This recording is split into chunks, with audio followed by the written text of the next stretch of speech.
Good morning and welcome to the fifth quarter AZ. My name is Danny Neal and I am your co-host for this morning's show. And of course, I don't want to spend a lot of time talking about me because there ain't much to talk about. But the man that everybody's talking about, my guy, my friend, my supervisor, the man known in Northern Arizona simply as the coach, Mr. Tyrone Johnson. How you doing this morning, Coach? Coach, what's going on with you, man? I'm doing well. How you doing? I'm doing good, man. I see we got 8 o'clock practice this morning. I stayed home to do the show, and you over there at practice. Got the girls in there working out. And don't leave the show to go in there hollering at them and all that, man. Let us finish the show for you get into your winter mode. Hey, man, this ain't AI. We ain't up here talking about practice. Not a game, practice. We talking about practice. Nah, my girl, they better be ready to practice. And they better get out there and be doing what's on that practice plan. I know my girls. I told them what to be doing, but they probably in there eating donuts or something. You feed your girls like that. You feed your girls like that. I starve mine, so I make them hungry. I know you do, man. That's why they coming to that, coach. I'm about to fade. Hey, I got a pizza in the room, in the car. Don't let the coach see you. Hey, that be the problem. Their in of itself. Their in and of itself, that be the problem. It's a time to leave pizza and donuts and all that alone and focus on basketball and conditioning and being in shape. When is that time? Now, that time done passed. You should have been that. Yes, indeed, man. We're ready. Hey, coach, but look here. Fall sports are over with now. We had a lot of good young people just competing, working hard. Coconino High School boys football team went down to Arcadia last night in the first round of the playoffs. Didn't fare as well as they expected, but they obviously competed, losing 23-20 to Arcadia. Seems like Arcadia has Flagstaff's number. Arcadia volleyball put our volleyball team out. Now the football team put Coconino out. So Arcadia is like, oh yeah, Flagstaff, but that's all right. We'll get them. We'll come back to get them. I ain't worried about that, man. But other than that, we're just getting ready for all of the winter sports. I know you guys scrimmaged Page last night. How did that work out for you? First, before we go into that, I just appreciate the co-host last week and Tommy. I'm shouting out the flag football team in our season. Look, for our guest today, I'm letting them know that I do something with football too for our guest today. You know what I mean? But I appreciate them shouting us out, and great job to the girls this season. But as far as the scrimmage itself, scrimmage went good. We got a long way to go. There's a lot that we got to work on in order to really be able to play at the level that we expect to play at. But it was good to have Paige up. Buka, she played for Paige, right, and then played for us in AAU. And so it's always good to see former players in the coaching ranks, and she got the girls playing good. I think Paige is going to look good this year. And so for us, I think our first, 8-10 or so is solid. We still got to bring everybody else along, but it was good overall. Yeah, I got a chance to watch some of it, and after our practice, and they're working hard and they're competing. So we don't expect everything to be perfect, with only 2 weeks practice right now. Well, you do, but you expect to come right out there and be, I'm gonna show you this play. You better run it. that type of stuff. But anyway, we just looking forward to. I showed your JV girls some play yesterday. Did you? When we run in motion? Yeah. I showed the group motion. So if I come in there and I see them again, they better be running it right. I don't waste my time. Well, that's good. I appreciate the help. that the other group is on the other end running it. But Coach, we got a special guest today, man. I don't want to sit around here talking, man. This is a young man who, I don't know how young he is anymore. To me, he's still young, but he's moving on up there. But somebody who, the family is a very prominent family here in Flagstaff. When you go to Murdoch, the Murdoch Center, you look on the side of the wall, his grandmother is one of the people who are featured on the side of the wall. So this is a very prominent family, and this is one of the biggest and the brightest of the family. my guy, Mr. James Brooks. Good morning, James. How you doing this morning, man? Good morning. Good morning. I'm doing well. Thank you for having me. I appreciate it. Hey, man, we just appreciate you taking the time to be with us because you're doing big things and you're busy, man. You Yeah, are man. busy. Running around. Yeah. No, definitely appreciate you joining us. And, look, I'm not going to do the normal for those that don't know you, because most everybody here in Flagstaff do know you. You know what I mean? They know who you were. They know your upbringing. But, just tell us what you're doing now, and then we'll get back and we'll get some history on it. What are you up to now? Well, right now I'm currently in my off season. I'm debating if I can play another year or should I just go full-time coaching. So right now, in the month of November, I'm trying to figure out what exactly I want to do. I played this season. It was my 14th after college, so I've been playing for a while. I'm trying to decide if I want to continue to play one more year or just go full-time coaching. I've been doing both. I've been player coaching for the last 4 or 5 years. So, just trying to figure out which lane I want to take. I still feel good. I want to play, but at the same time, it's like, do I want to put my body through that wear and tear again? So, I'm thankful that I'm healthy enough to have that decision, but I'm just trying to figure it out. Absolutely. And then, player coach. So you're out in Japan still playing? No, so I played in Japan from 2014 to 2022. And while playing in Japan, so I'll play in Japan, the season is in the winter, the fall, winter. So during the spring and summer, I would be coaching in Europe. So I'd be going back and forth. Okay. Yeah. And so how is that being, a player, but then also being a coach? Do you see the game differently when you're on the field as a player, or do you still see it the same? I think it helped me just, the knowledge of the game, the football IQ. I know what's going on more so because I've been in the X and O's. I've been in the coaches' meetings. I've seen the backside of it, not just the front side of playing, but behind the scenes, X's and O's, figuring that stuff out. So now I have that perspective as a player, and, it makes the game slow down a little bit. It's easier. You can play a little faster. So. Nice. And how is it playing? You're actually playing in 2 different countries. Yeah, well, during the year and the travel. Yeah. How's the travel? It's been crazy. It's been crazy the last 10 years because I'm 6 months in one country and 6 months in another, just back and forth, back and forth. It's given me a great perspective of just life and learning different languages and meeting new people. It's been awesome, man. I'm super thankful for it. Being able to travel and be everywhere and nowhere at the same time. You know what I mean? Just it's hard to always fit in when you're not there for a long time. So I go places and I leave in a half year and I come back. And so it's hard to just build something as if you live there full time, but it's good to just have that experience of traveling and working with different people in different languages. So yeah, it's been good, man. I'm super grateful. How many languages do you speak now? Well, to be honest, nothing fluently, but I have a good grip on Japanese and a good grip on Czech. Tell Coach Neal something in Japanese that he gonna understand. I'll say konnichiwa. That's hello. So that's an easy one right there. Yeah. All right, konnichiwa. I got that one. So how did you end up? I mean, you look you had a little stint or a little trial in the NFL, correct? Or did you not? Yeah. So I had what they call a regional combine. It's like a workout when you go to a specific team and you work out. So after I finished school, I went up to Seattle, did a workout for the Seahawks and Coach Pete Carroll up there. It didn't work out fully, so that's when I took off to Germany, and that was the beginning of everything. Went to Germany in 2013, and then I've been gone ever since.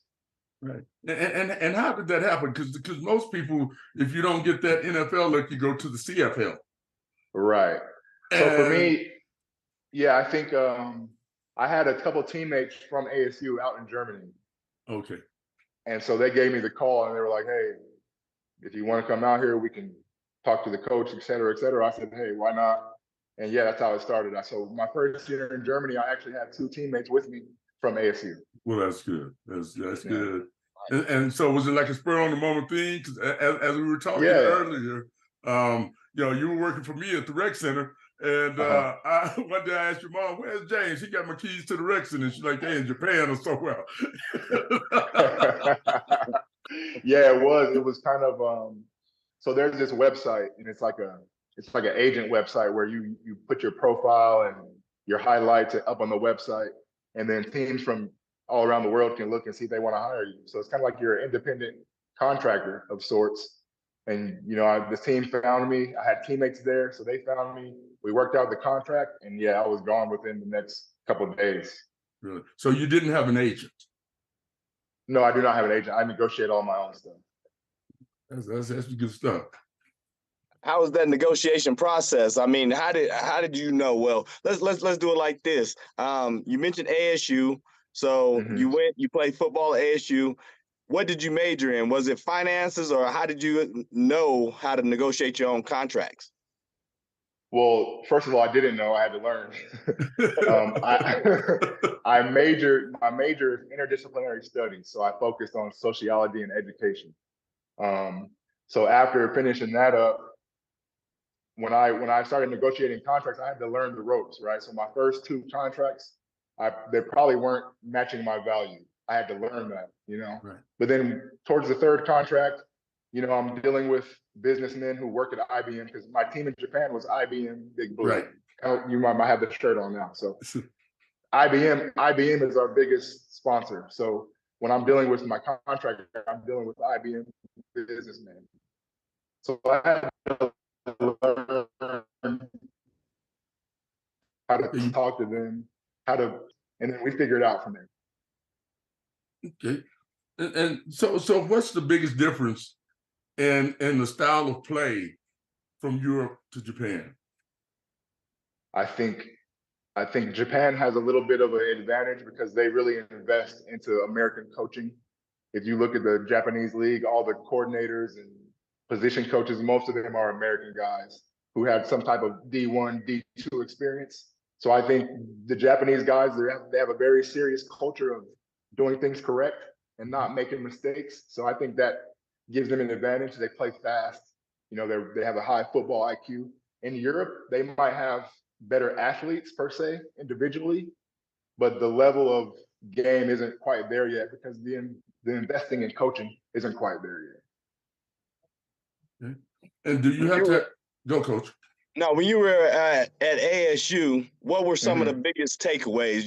You're a kid coming from Flagstaff. Right. Heck, you come over there, and when you came up really through Flagstaff, when you were young, a lot of people figured that you were going to be that NBA basketball player, because that's all you used to do. All you used to have a ball in your hand all the time. You come over there to Coddale when you would come through, and it was always about a basketball, and but you did the football route. So how was it when you went to ASU, just coming right here from Flagstaff?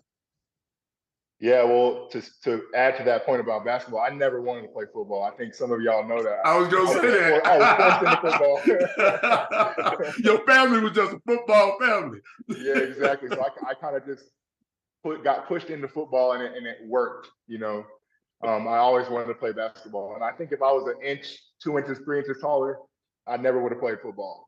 But it's just small town. I was a center at 6'5". You can't play center at 6'5" in the D1 level, NBA level, you know what I mean? But yeah, I think from ASU, it's just I learned how fast the game is, Sometimes us kids from Flagstaff, we don't get as much, I don't know, competition, I guess you could say. We play teams in the Valley and we play AAU ball, but just consistent day in, day out, the competition level, I think that's the one thing I learned from ASU. Just you got to go hard every day because everyone you have on your team was a star in high school. You know what I mean? Right. Yeah. So you got to just learn. You got to up your level. You got to just compete because the next year the coach is bringing in a recruit to take your job. You know what I mean? Right. Absolutely. Right. Exactly. Yeah. And see, even in 6'5" and stuff, people don't know the wide receiver you were in high school. Absolutely. Yeah. I was looking at the receiving records, and I still hold those, and I was just like, wow, I really was a great receiver in high school. and I knew you were good. I knew you were kind of fast, But then I remember one game against Coconino, you caught a pass, and I think you went 60, 70 yards, and you had one of the jokes, I mean one of the Burns boys chasing you, and I knew he was fast, and you left him. I think that was Torrance, and I love Torrance, man. I had to get him on that day. And that's when I said, James can run. Because, I mean, I know Torrance can go.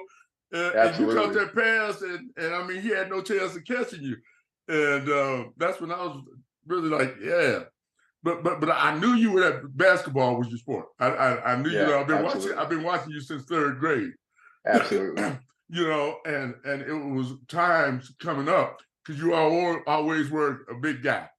And I remember your mom used to have to carry your birth certificate around because people was like, get him out, he too big, he can't be playing with you.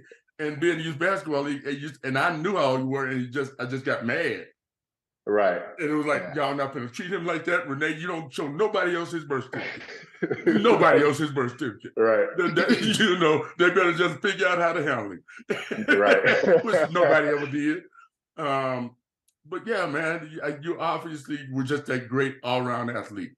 But for me, one question I want to know, being in Japan, being in Europe, what do you eat? That's a good question. That's a good question. King? They do have fast food all around the world. You'd be surprised how many McDonald's are everywhere. But no, you know, for the last, I want to say, I was not eating meat for about 5 years. I would say 2017 to 2022, I didn't have meat. So I was on a vegetarian diet, and I really just studied nutrition and tried to figure out what was best for me and what I could do to maintain my best physical form, you know? So yeah, I experimented a little bit. I eat pretty normal, you know, I'm back to eating a little bit of meat now with my son. I didn't want to restrict his diet. But yeah, you know, nothing special, no secrets. I just ate what was available. And when I wasn't eating meat, I just really tuned into my nutrition, making sure I'm getting the right protein, the right carbs, the right amount of everything. And just, you know, I felt great. You know, I was strong. You know, I'm still big, fat, strong. So yeah, I keyed in on my nutrition. And the main thing is, if you just work hard and eat right, you're going to get results. Bottom line. So when you do that, because especially as football, you know, everybody's talking about protein, and then of course your calorie intake to, you know, put on weight and size and mass and stuff like that. And you take the meat out. So are you supplementing with like protein shakes, or how are you still living that life in terms of being strong, fast, fit, healthy, just on a vegetarian diet as a professional athlete? Yeah, I think the main thing was getting my protein intake. So different beans, chickpeas, tofu, protein shakes, you know, stuff like that. Hey, wait up. You eating tofu now? Yeah, I actually like tofu. It's pretty good, man. Hey, they be trying to get me to try that, man. I just be like, nah, that's just a little bland little block. But yeah, it's not for everyone. I'll say that. It's not for everyone. But you know, it did me well for a few years. Okay. Yeah, man. It was just, for me, I wasn't too worried about protein. I was just more worried about making sure I had enough calories. My calorie intake was normal and stable, and then just working my butt off in the gym, man, and just trying to stay strong and stay ahead of the curve, you know? Yeah. Right. And that's one thing I think that especially kids from a small town could just really benefit from, is knowing that there's levels to this, especially like you were talking about when you went to ASU and you saw that, hey, I got to do this every day. When you were here in Flag, I mean, you worked hard, but you were bigger, stronger, and more talented than a lot of people. So you could have just, you know, been complacent and happy with that. And so, you know, how do you develop that mindset if you don't have that competitor pushing you daily? Yeah, well, I think that's another thing I had to learn, you know, because being from Flagstaff, I didn't work as hard as I could have, you know, that's just the honest truth. Once I got to ASU and I seen guys my age who had a better work ethic, you know, I had to learn that.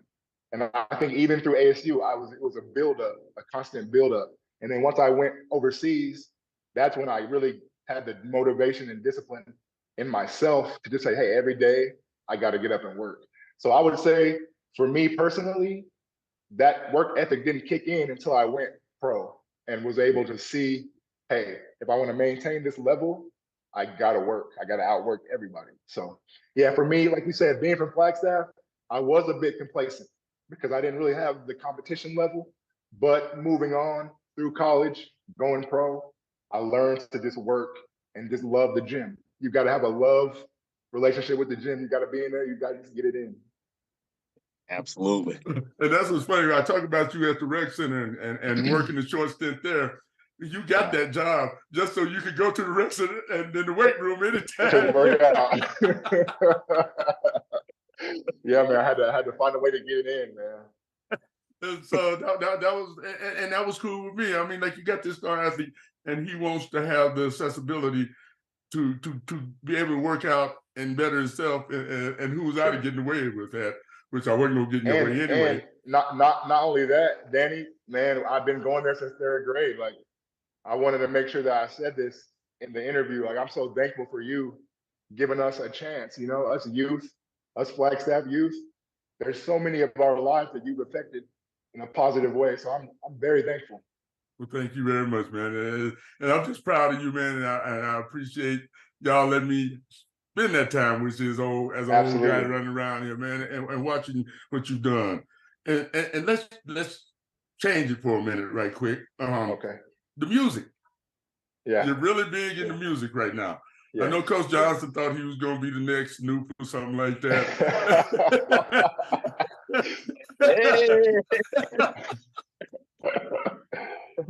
But you tell us about what you're doing on the music side. Yeah, well, you know, I'm actually working on another album right now. My last album I put out, I think it was 2017, 2018. For me, it's just, you know, my music was a way for me to express who I truly am. You know, I feel like with the sports world, sometimes people judge me. They didn't actually know who I was or what I stood for. So for me, the music was just pure expression. That's who I am. That's my spirit, my soul. And I just love doing it. I love expressing myself. And yeah, man, that was just something that I'm really passionate about. And I wanted to make sure that I didn't just throw it to the side, because I knew it was helping me, mental health, spiritual health. It was helping me grow. So for me, the music is just, it's spiritual, it's expression, and it helps me very much just be who I am and express myself. And you got another album coming out. Yeah, I'm actually working on an album that should be out hopefully 2024. Right. Can you give Coach Johnson just a little part in it? You know, maybe let him say, yeah.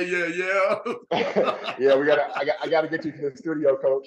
Hey, let's do it. Look, I'll shock him. I come with some flows. You know what I mean? Just he from the 70s and all that. He's 70, baby.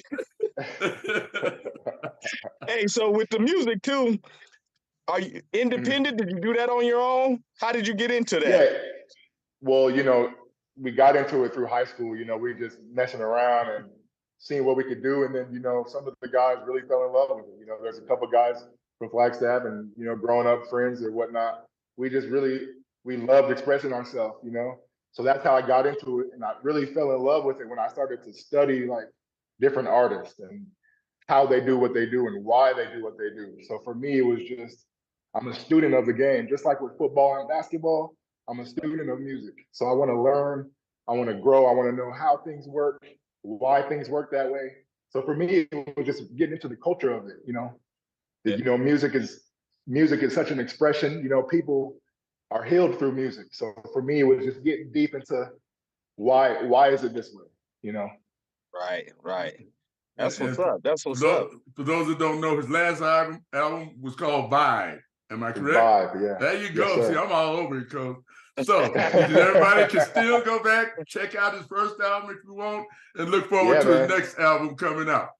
Absolutely. It's on Spotify, so it's a quick find, you know. Okay, that's what's up. Yeah. Hey, so when you mentioned like Coach Neal, the rec center, as it was called, you know, when you was coming up, playing basketball in third grade league. Take us back to your youth and, being in Flagstaff and picking up a ball and having, your family line with football, but you choosing basketball. Just as a youth, what was your aspirations when you were young? I always wanted to be in the league, man. Like football, basketball, no matter what I was playing, my goal was to be pro. I think even in third grade, I realized that I had something special, playing basketball. And then ninth grade comes and I start playing football, and it was like instantaneous. Just I picked it up so well, Right. So for me, it was always this: how good am I? How far can I go? How good can I be? Can I compete against the best? And I learned shortly that I could. So for me, it was just realizing the talent level and trying to take it as far as I could. Right. And I believe, if I'm not mistaken, you one of the only kids that was actually dunking in the youth basketball league. And yeah, I think that's a funny story, because I remember Danny was there, and I remember my mother was there, and it was my birthday. It was my 14th birthday, 8th grade, and I dunked. Danny was the ref. And it was my first dunk in the game, and I was like, wow, it was just a great feeling. Danny was the ref, my mom was there, first dunk in the game. It was a great day. Yes, I think we all said, wow. Yes. But you've always been so humble with it. And that's the key we talk about your brother, we talk about your Uncle Donnie Joe, who played pro, your dad played pro. Yes. And tell your dad hello, by the way. So you saw what it took. And you were really humble with it. What influences did they have on you? Well, I think, that was huge. Both my Uncle Donnie and my dad, both of them, rest in peace to both of them. Right. That's what your dad would get personal. Yes. I think, my Uncle Donnie was always like very strict. He wasn't a jokester. You know what I mean? Like if we got to go work out, let's go. Like we're not waiting around, and we're not crying about it. We're going to work. And I think I just learned that early, especially with his son as well, my cousin Justin. Yeah.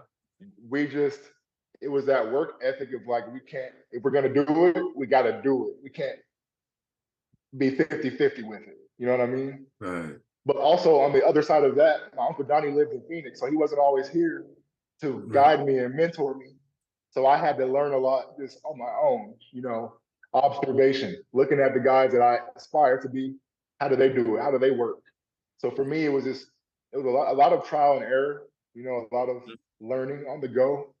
But I think it benefited me for sure. Right. And how did it work in your household with the Pac-10, Pac-12? You got a UCLA guy, you got a USC guy, you got an ASU guy. Yeah, man. To be honest, I stayed out of those conversations. The USC, UCLA was enough. I just sat on the side and just watched them. Yeah, but with that, was there ever any pressure or comparisons? Was that you need to be like, or any of that, or what? Did the family just allow you to be James and just blossom and grow into your own? Well, I think there was a little pressure. I think early on, where I think my Uncle Donnie, he wanted us just to be the best we could be, and he pushed us. He was very strict and he pushed us a little bit. But at the same time, he would tell me that I'm the best athlete in the family. So when you have what you think is the best athlete in the family telling you that you're the best athlete in the family, it gives you a different level of responsibility, So I always just felt like I have to reach the highest heights that I can to, live up to that talent. Yeah. And I think you've done that. James. And I've been trying, man. Yeah, you have. You have, and just being overseas and doing all the things you've been doing. So last question for me before we go to the big question. You were in Japan, you were in Europe, you were in the Czech Republic. What did you bring to each of these teams? I think, well, that's a tough question for me to answer. I think you would have to ask the people I was around. But I think for me, I just brought a positive mentality. Like I always wanted to be a good teammate. I always was unselfish, being a teammate. And I think I just wanted to bring, some happiness around, some joy, some work ethic. Like, we all played sports and we love sports.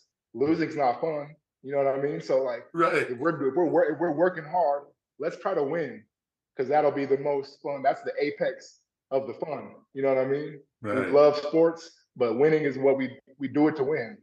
So for me, coming to other teams, I just wanted to bring that attitude of like, hey, if we're gonna do it, let's win. Let's go as hard as we can. And let's have fun. And I think Right. my teammates have appreciated me for that. Right. Yeah. Hey, speaking of your teammates and whatnot, high school, do you still keep up with any of the people that you play with football or basketball with, or is it just the partners that you rapping with? No, well, I think, it was always a little mixture. I always hung out with everyone. I never really had a certain crowd. I tried to be friends with everybody. But, I don't know if you guys remember Alonzo Gonzalez. Oh, yeah. That's Zoe. Zoe, that's my dog. Me and Zoe are still like this to this day. Right. I'm actually going to Denver in a couple of days to go see Zoe. So me and Zoe been best friends since 4th grade. So that's who I'm rocking with most of the time, Right. And you talk about the basketball athletes you were. When you played AAU for me, once again, we had Cordell. We had the other guy you're talking about from Nebraska. Javario. I mean, we had like a front line of like 6'5", 6'6". I mean, offensive line. It was Javario, myself, Ryan Howley, Cordell, and Zoe. Right. That's a heck of a starting five, man. And actually, we went to Vegas and played one of the top teams in the nation. You remember that? Yeah, I know Derrick Rose was there. OJ Mayo was there. That was a crazy tournament. Right. And we played in a little small gym about the size of Cogdill, and every major coach in the country was sitting around that little gym to watch them play. Yeah. And I think with 6 minutes to go, it was like a 7-8 point game. Yeah, we were in the game the whole time, man. We ended up losing, but I remember after that game, I got an offer, not directly after the game, but a few weeks leading after that game, Appalachian State offered me to play basketball.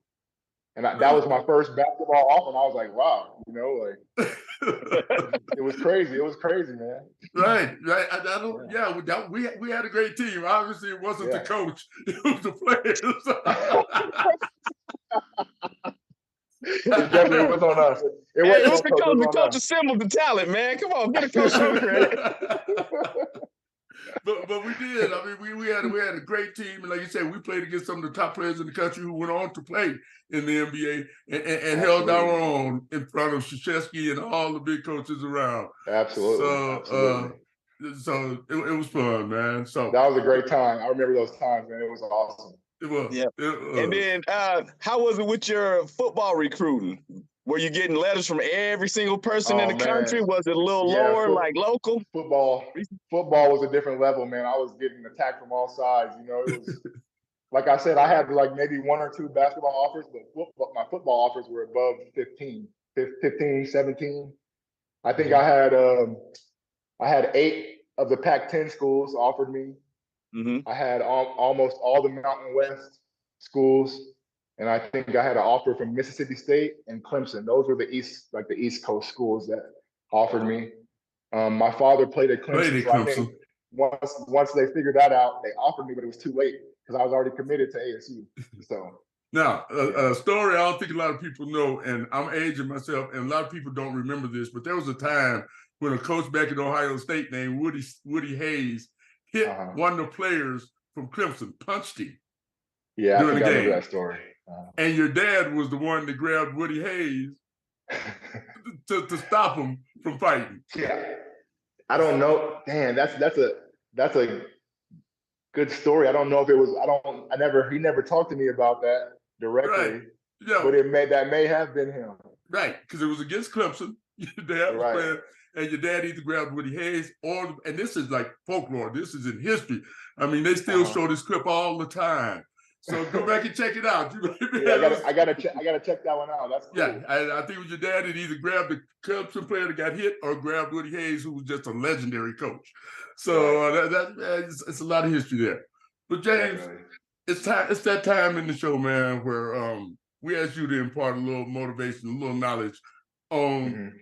the young people out there that's listening, and the coaches and parents and adults. Sure. And it comes Sure. by way of Coach Johnson's golden nugget question of the day. You get The them, golden Coach. nugget. All right, James. Now that you got your feet in coaching and everything else, Mhm. I don't know if you've been following high school football here, Mhm. but if you came back and you were the coach, what would be the biggest advice you would give, or your coaching philosophy going into for these kids nowadays? Yeah, I think nowadays it's a bit different than when I was coming up and when you guys were coming up, because we didn't have all the social media and all this stuff in our face 24/7. But for me as a coach, what I preach first and foremost is accountability. You know, your teammate has to be able to trust that you're going to do your job, and you have to be able to trust that your teammate's going to do his or her job. So the bottom line is, if we're accountable, that leads to camaraderie, which leads to success, and that's my philosophy right there. Nice, I like nice. that. That will be used. Yes, sir. that You know, will be. a good coach don't mind stealing something, so that we'll Yeah, definitely steal absolutely. that. There's That's nothing right. new under the sun, man. We got to keep it going. That's right. I can't wait to get to practice and see if I can remember that now. I forgot. Well, James, man, you know how I feel about you, man. I appreciate your kind words to me. And I just want you to know, man, how proud we are. And you are one of the shining lights coming out of the city of Flagstaff, and you're representing us well, man. And I'm just really proud of you, man. I appreciate you so much, and I love you guys. And keep doing your thing, Coach Johnson. Keep winning state, man.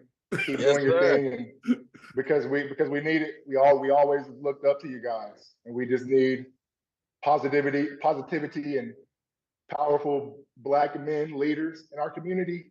We just got to keep it going. Yes, sir. Yes, sir. And you know, I echo the sentiments of Coach Neal. We definitely love you, and you know, we appreciate everything that you're doing and how you represent. You know what I mean? Because we had a lot of people come through, and then they went the other way. You went the right way, man, and it's definitely something that we can point to, saying that was Flagstaff right there. Look at how Yes, he's sir. doing. So Right. we Yes, appreciate sir. you. And if Much love. James can do it, everybody else can do it. Because when I Yes, was coming sir. up, I had nobody following me. I mean, Right. before me. Right. Then after me, we had, your uncle and Stan Gill and David Wednesday and Greg Turner and all them for you to look up to. Now you're showing these other kids that it's possible, even to come from Flagstaff, to get it done. And that's the biggest thing right there, man, is you're letting people know it's possible. You're giving a lot of young people hope. Yes, so sir. we appreciate that, man. Yeah, man. You enjoy yourself. Thank you guys so much. You take care of AJ, the little boy of yours, and I hope to see you guys soon. Yes, sir. I appreciate you guys so much. Thank you for having me. All right. And stay up. let me know when that album comes up. Will do. All right. Cool. All right. Well, Coach, I guess you can get back in there with your girls, and I know they're doing what they're supposed to be doing because they know how you act. But, hey, I ain't gonna even announce myself. I'm gonna go peep around the corner and let them not be doing what they're supposed to do. Look, man, you got to get to practice. I ain't got time for your funniness. Hey, we appreciate everybody. If you like what we're doing, be sure to hit the like, subscribe, keep it moving. People like James, man, it's such a blessing to have them on. So keep tuning in. But other than that, I don't know what you got to do today. But I do know one thing: you ain't got to go home. But you got to leave here. Peace.